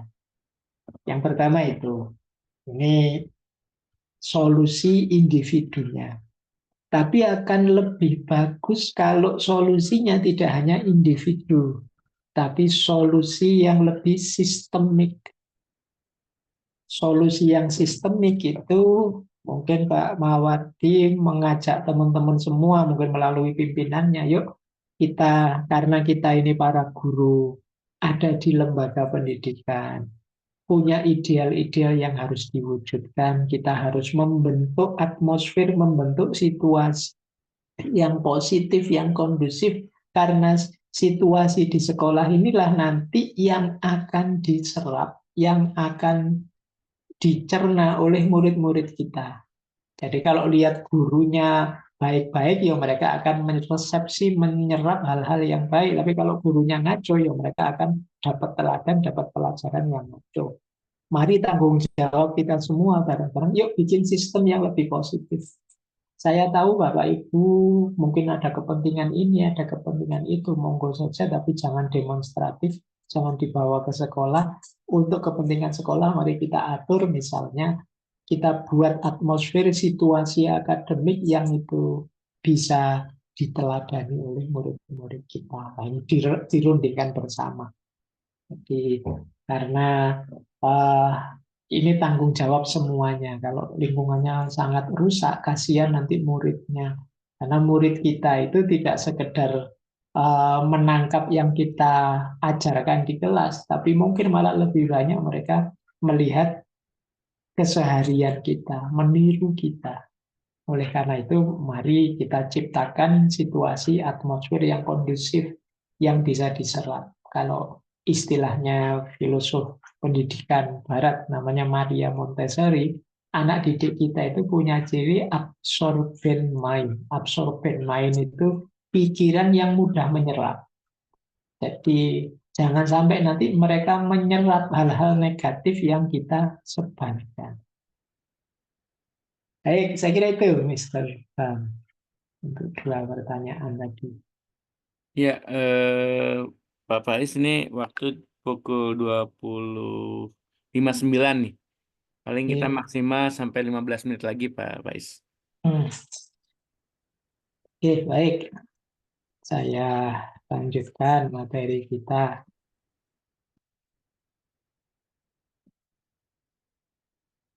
Oke, saya share lagi. Kita lanjutkan ya tadi ini. Ini sebenarnya masih awal. Kita lanjutkan kemudian yang kedua. Ini teori juga. Tadi kita sudah menyinggung Imam Syafi'i ya. Seperti apa sih gambaran spiritualitas guru itu? Membangunnya bagaimana? Jadi tadi sudah saya sampaikan sekilas, spiritualitas guru itu berarti tidak sekedar sains for sains. Jadi tidak sekedar ilmu saja, formalitas pengetahuan. Kata Imam Syafi'i seperti ini. Kenapa guru itu harus punya spiritualitas tinggi? Yang pertama, mari kita tengok diri kita. Sisi paling kelihatan dari diri kita itu kan jasad, fisik. Bapak Ibu lihat saya kan ya wajah saya, kemudian tubuh saya, itu kan yang dilihat, jasadnya. Kata Imam Syafi'i, jasad ini yang Bapak Ibu sekarang lihat, kita lihat di layar, itu berharga, bernilai ketika di baliknya ada jiwa. Karena kalau tidak ada jiwanya, jasad ini ya tidak berharga lagi, kita menyebutnya jenazah. Maka tubuh ini berharga kalau ada jiwanya. Dilanjutkan lagi oleh Imam Syafi'i. Jiwa ini berharga kalau ada ilmunya. Jadi semakin banyak ilmu, semakin berkualitas. Itulah mengapa jiwa ini berharga kalau ada ilmunya. Kalau tidak ada ilmunya, ya hidup kita mungkin ya masih kayak zaman orang primitif dulu. Tapi manusia itu semakin beradab, semakin berkualitas karena ada ilmu. Dilanjutkan oleh Imam Syafi'i, ilmu itu berharga.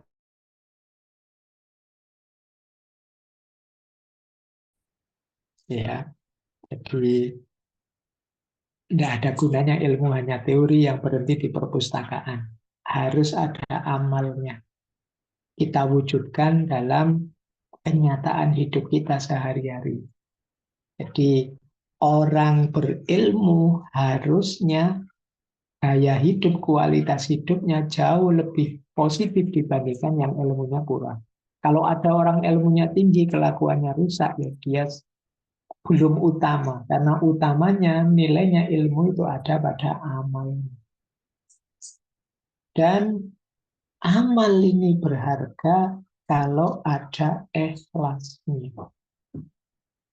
Jadi amal yang paling berkualitas itu yang ikhlas. Bukan yang masih banyak pamrih atau amal yang terpaksa atau terdorong oleh rasa kewajiban saja. Nah, kalau saya ngomong ikhlas, ini nanti berhubungan dengan spiritualitas tadi. Jadi itulah kenapa guru itu lagi-lagi penting punya karakter spiritual. Jadi jasad itu berharga ketika ada jiwanya.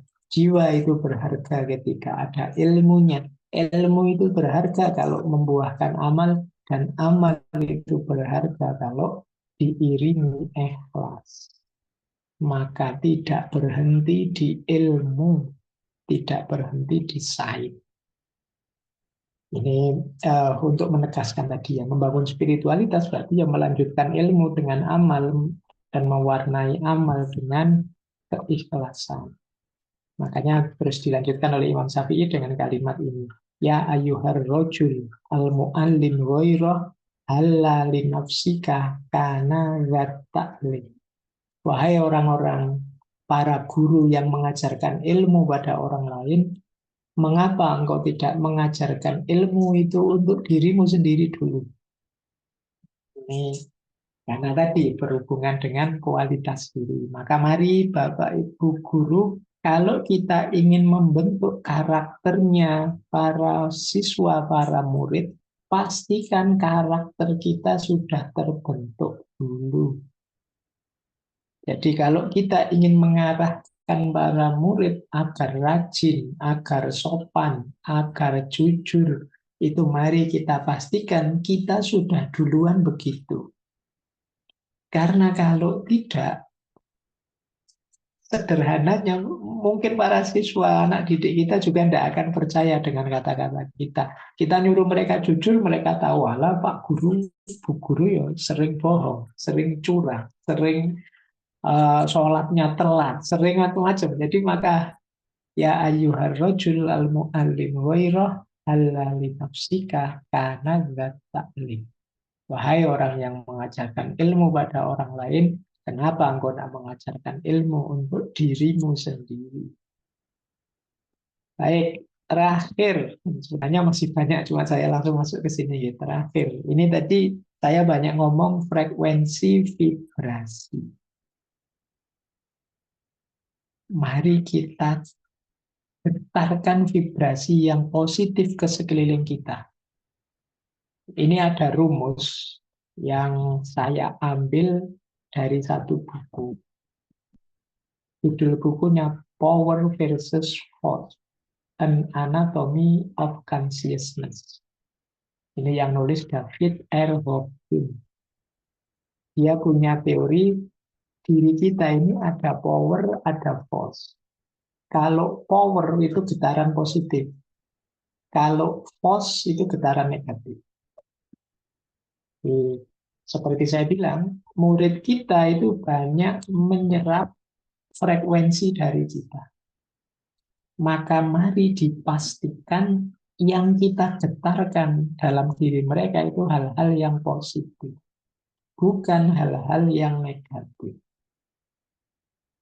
Nanti Hawkins itu meranking 17 suasana diri, yang itu 8 masuk kategori force, 9 masuk kategori power. Ini mumpung akhir tahun ya. Mari kita cermati diri kita. Atau nanti kalau kita sudah aktif di sekolah, di kelas, kita cek diri kita. Kita ada di mana? Saya ada di bagian force atau di bagian power? Kalau di bagian force, yo, ayolah kita keluar dari situ paling tidak di bagian power. Biar pengaruhnya ke para murid itu pengaruh yang positif. Mari kita lihat. Ini dari ranking paling rendah sampai ranking paling tinggi. Yang paling rendah ini diskor dari 0 sampai 1000. Yang paling rendah itu adalah shame, malu. Malu itu skornya 20. Jadi kalau Bapak Ibu jadi guru, kok ya sedang jatuh kemudian malu, mungkin karena melakukan dosa, karena melakukan kesalahan apa, terus malu. Itu getarannya sangat negatif. Mungkin di sekolah kita jadi tidak tenang, merasa orang melihat kita jelek, kemudian kita juga jadi perspektif negatif, dan mesti orang lihat salah saya. Jadi itu getarannya negatif. Jadi rasa malu itu ternyata paling rendah. Jadi kalau kita ada di situasi ini, mari kita cepat-cepat keluar. Yang kedua, guilt, rasa bersalah. Itu rendah juga getarannya, 30. Jadi kalau kita merasa bersalah, itu tidak enak sudah suasananya, itu berpengaruh. Ini pengaruh getarannya negatif. Kemudian naik satu level apatis. Apatis nilainya 50. Apatis itu kondisi kita sudah tidak peduli lagi, harus diajar kayak gimana pun anak-anak ini kayak gini. Memang dasarnya anak tidak pintar kok sudah. Nah, ini kita sudah apatis duluan. Apatis itu tidak nyaman kita, yang dekat dengan kita. Jadi murid-murid juga tidak akan mau dekat-dekat kita, wong kita sudah apatis. Setengahnya sudah cuek, tidak peduli lagi. Nilainya 50. Grief, kesedihan. Kesedihan tentu saja pengaruh vibrasinya negatif.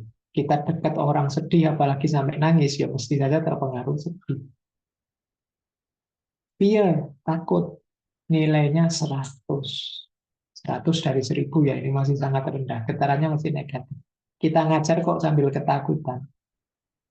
Entah ketakutan apa, mungkin takut dilaporkan murid-murid ke kepala sekolah, dilaporkan wali murid, mau takut, serba takut. Negatif auranya. Kemudian 125 masih rendah, keinginan, desire. Ini semacam nafsu, hasrat, ambisi. Nah ini keinginan. Jadi kalau kita dipenuhi ambisi, dipenuhi hasrat, tentu saja ngajarin mesti tidak konten. Anger, marah. Marah juga tidak nyaman. Deket orang marah, deket guru marah, itu kita ngerti sendiri rasanya tidak enak, tidak nyaman. Kemudian yang kedelapan, ini istilahnya pride, kebanggaan. Tapi sebenarnya yang dimaksud kesombongan. Jadi merasa besar, merasa tinggi, merasa hebat. Murid itu apa? Tidak ada level dengan saya. Saya paling hebat, paling tinggi. Itu tidak nyaman. Gitarannya negatif. Jadi 1 sampai 8 ini negatif. Mari kita geser ke power. Getaran negatif itu melemahkan. Kalau bisa power. Power menguatkan. Power yang paling kecil itu courage, keberanian. Jadi kita berani. Orang berani itu kan melakukan apa-apa mantap, tidak ragu-ragu. Itu juga membuat orang senang. Murid kita juga nyaman lihat kita. Wah, Pak Guru serius, mantap ini berani 200. Kemudian yang kedua netral, tidak berpihak. Kok Bapak Ibu Guru kelihatan tidak fair, netral, memihak apa, mungkin pas materi apa, itu tidak nyaman muridnya. Tidak enak. Netral, positif. Kemudian willingness, penuh harapan. Ini willingness ini beda dengan desire tadi. Di willingness itu penuh keinginan tapi yang sifatnya harapan. Aku serius ngajar ini dengan harapan kamu besok jadi orang pinter. Nah, kamu besok, saya yakin kamu besok jadi orang sukses. Ini penuh harapan. Suasana hati penuh harapan itu positif getaran. Kemudian acceptance. Acceptance penerimaan.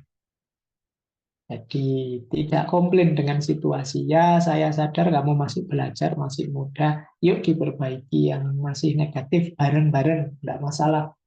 Yo, saya maklumi kamu melakukan itu. Ini penerimaan itu nyaman. Anak-anak dekat kita. Kemudian reason, akal budi.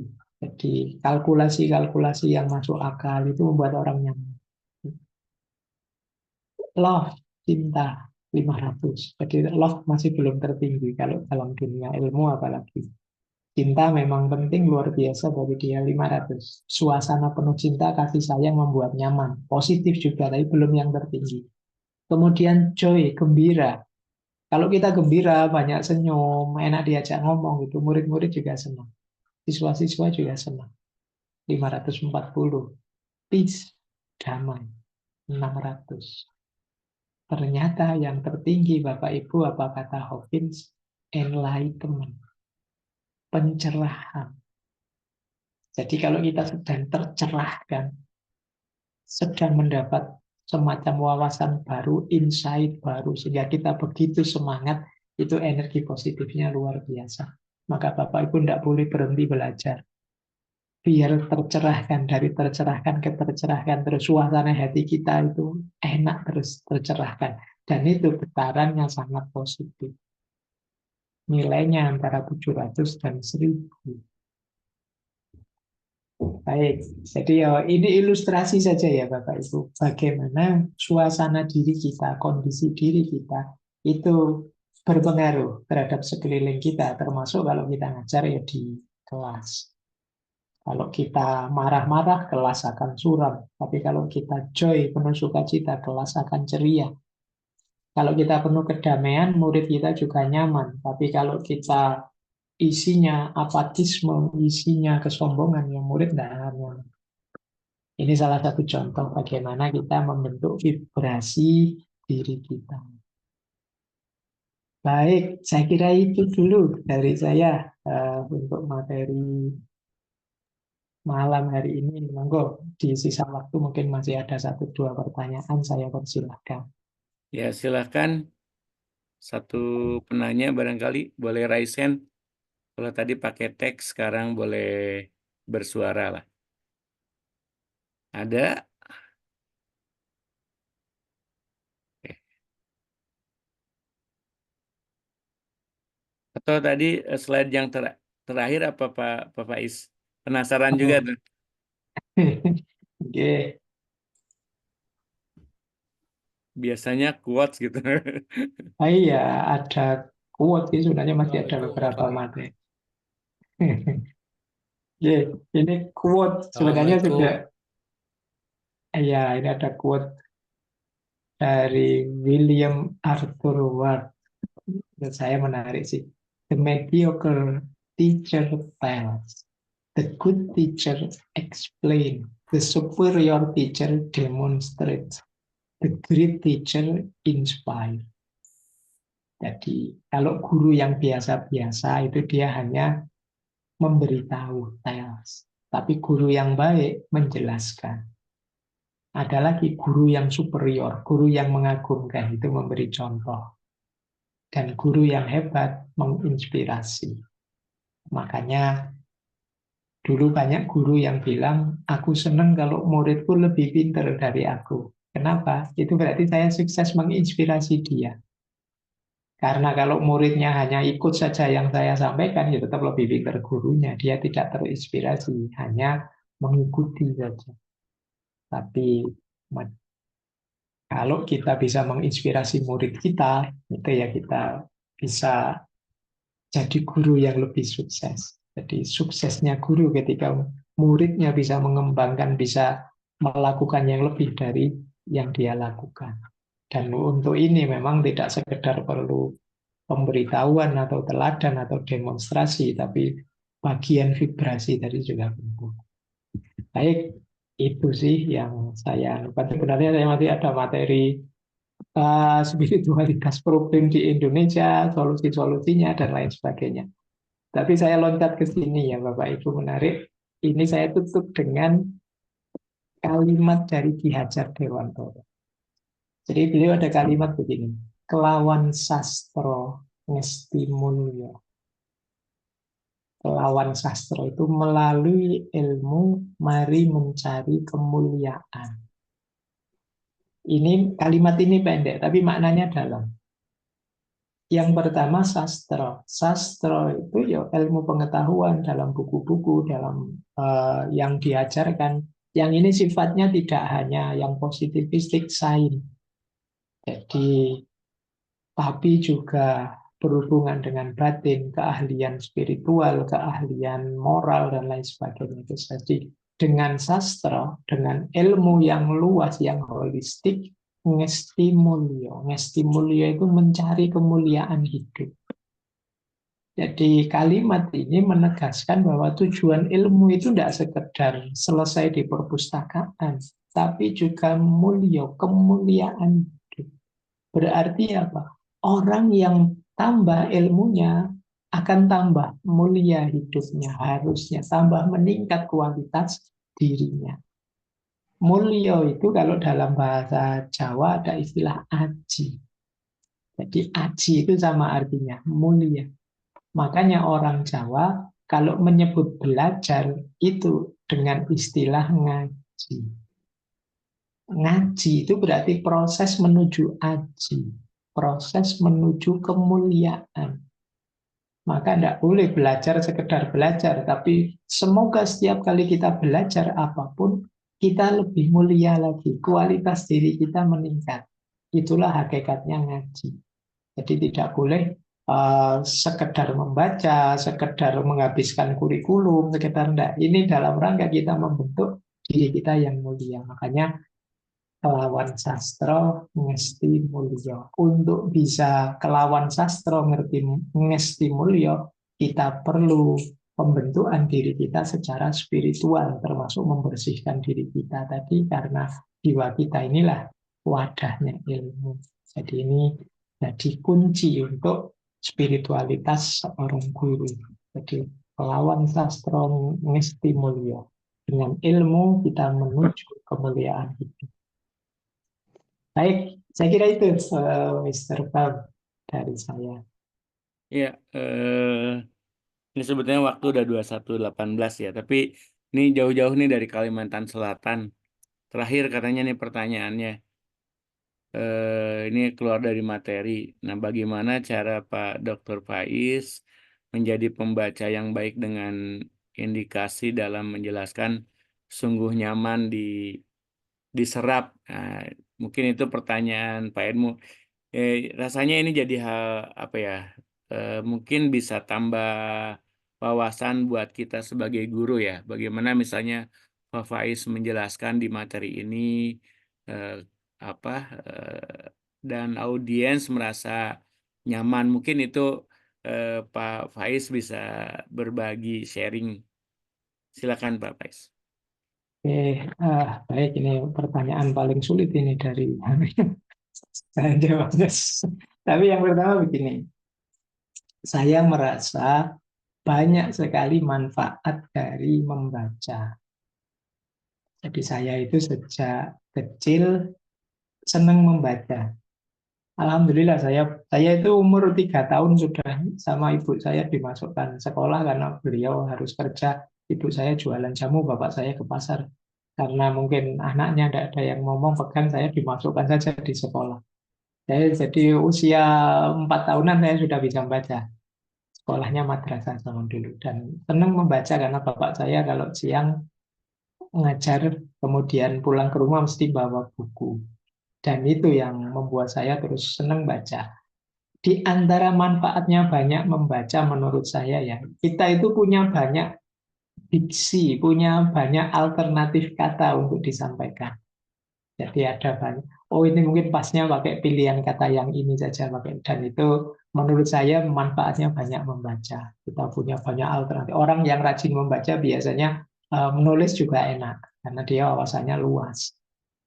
Nah, dari situ terus eh, saya nulis, saya ngomong, dan tentu saja sampai lancar, maksudnya lancar ngomong seperti tadi, itu ya pengalaman tetap gitu. Jadi karena sering sekali bicara, lama-lama juga terbentuk, kalau bahasa tasawufnya ada riadohnya, latihannya lama. Maka Bapak Ibu, marilah Bapak Ibu ini kan bagi saya para guru yang sudah punya panggung sebenarnya, panggungnya ya di kelas. Mari tidak tanggung-tanggung kalau kita ngajar, berikan semuanya semampu kita. Karena ilmu itu istimewanya apa? Setiap kali kita berikan sepenuhnya, tidak berkurang, malah kita bertambah. Jadi berikan saja semuanya, nanti justru pemahaman baru muncul. Jadi saya itu sering sambil menyampaikan begini muncul pemahaman. Oh iya ya begitu muncul. Jadi pemahamannya tidak waktu tadi nyusut materi, tapi begitu ngomong, oh iya bisa dibawa ke sana, bisa diarahkan ke situ. Dan itu ya bagi saya pengalaman. Bapak Ibu boleh memanfaatkan itu di kelas atau ketika bersama murid-murid itu, insya Allah nanti lama-lama jadi lancar, termasuk diperkuat dengan kuatnya bacaan. Ya, itu sih normatifnya jawaban saya, tapi yo, sisanya tentu saja berdoa. Itu anugerahnya Allah semua. Baik, saya kira itu, Mr. Tam. Ya, luar biasa nih masih bertahan, tadi, partisipan kita maksimal di 78 ya, 75, sekarang 62. Terima kasih yang masih bertahan. Pak Faiz, sebelum menutup, barangkali saya ingin memberikan kesempatan ke Pak Faiz untuk, closing statement. Ini mungkin saya tidak tahu harus mulai di mana ya closing statement-nya. Karena ini materi saya masih panjang sebenarnya, tapi semoga lain waktu bisa kita lanjutkan. Tapi intinya begini Bapak Ibu, untuk membangun spiritualitas diri kita, saya akan pinjam istilah dari tokoh besar ilmuwan Muslim yang bergelar Hujjatul Islam.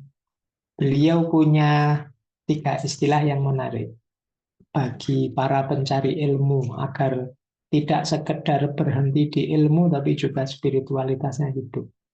Jadi beliau ada istilah jihad, ijtihad, dan mujahadah. Jihad itu artinya kerja keras, sepenuh hati, sepenuh daya. Ijtihad itu kerja cerdas, mengerahkan pikiran untuk menemukan formula terbaik, formasi terbaik. Dan mujahadah itu jangan lupa kita senantiasa terkoneksi dengan Allah, dengan Tuhan. Jadi rumus agar spiritualitas kita di dunia ilmu ini tetap menyala, tetap hidup, mari jihad, ijtihad, mujahadah. Jihad itu mengerahkan sepenuhnya daya dan tenaga yang kita miliki ijtihad itu mengerahkan sepenuhnya daya berpikir, daya bernalar yang kita mampu. Dan mujahadah itu kita berdoa pada Tuhan, kita meminta yang terbaik yang kita inginkan. Dengan 3 jalan ini insya Allah ya kita akan ketemu kemanfaatan, kemaslahatan dari ilmu dan insya Allah juga memperoleh barokahnya ilmu. Baik, saya kira itu Mr. Bam sedikit penutup dari saya. Mohon maaf kalau ada yang kurang, kalau ada yang tidak pas untuk Bapak Ibu semua. Semoga malam hari ini ada sedikit-sedikit manfaat yang kita ambil. Saya Ya. akhiri sekian. Wassalamualaikum warahmatullahi wabarakatuh. Waalaikumsalam warahmatullahi Waalaikumsalam Waalaikumsalam warahmatullahi warahmatullahi wabarakatuh. Terima wabarakatuh. kasih Waalaikumsalam Pak Dr. warahmatullahi Faiz Waalaikumsalam. yang telah Terima kasih memberikan Dr. Faiz. pencerahan yang luar biasa. Kalau saya sebagai host malam ini rasanya ingin mengajak teman-teman untuk menjadikan Spiritualitas Guru Indonesia atau SGI itu bagian dari yang memang harus kita perjuangkan dari gerakan satu guru yang memang 3 tahun ini terus digodok gitu ya. Dan mudah-mudahan Pak Faiz tidak bisa berkesempatan hadir untuk terus membersamai kita. Entah itu nanti ada jadwal per 3 bulan atau seperti apa nanti kita lihat. Tapi ini sebuah gerakan yang terus kita bangun dari satu guru untuk membantu teman-teman kita guru agar tujuan akhirnya menjadi guru yang mulia. Itu rasanya sesuatu yang harus kita perjuangkan dengan ingat ada tujuan puncaknya apa, kemudian tujuan ilmu yang selalu positif. Itu rasanya memang harus kita perjuangkan. Ini hari perdana membuka webinar Satu Guru di akhir tahun ini. 1 minggu kita akan bersama dan mudah-mudahan kita diberikan kekuatan untuk bisa stay selama 7 hari berturut-turut. Besok itu materi yang sangat juga menarik, apa itu deep learning yang akan disampaikan oleh Bapak Dr. Cepi, beliau dari UPI sekaligus penasehat Satu Guru. Dan sekali lagi terima kasih bagi yang belum mengisi daftar hadir, silakan ada link daftar hadir dan materi akan kami berikan di akhir webinar 1 Januari 2025. Jadi masih 1 tahun lagi ya materinya ya. Saya kumpulkan nanti dalam satu Google Drive dan itu akan diberikan utuh kepada Bapak Ibu yang hadir full selama 7 hari. Mari sama-sama kita mengucapkan hamdalah, alhamdulillahirabbil alamin. Agama Islam, agama dan Hindu Alhamdulillah, ya kita, Rabbil Alamin. Alhamdulillah. silakan menyesuaikan. Terima Bagi kasih. yang berkenan untuk membuka kamera, izinkan untuk mendokumentasikan kegiatan malam ini, kecuali kalau yang tidak memungkinkan tidak usah dipaksa untuk buka kamera. Saya akan mulai dari ini ada 3 slide di layar saya. Oke. 1, oke, 1, 2, 3. Oke, saya simpan dulu. Oke, sebentar. Sekarang saya mau pindah ke slide kedua. Ya. Oke, slide kedua. Silahkan 1, 2, 3. Jebret. Oke. Oke. Dan slide berikutnya.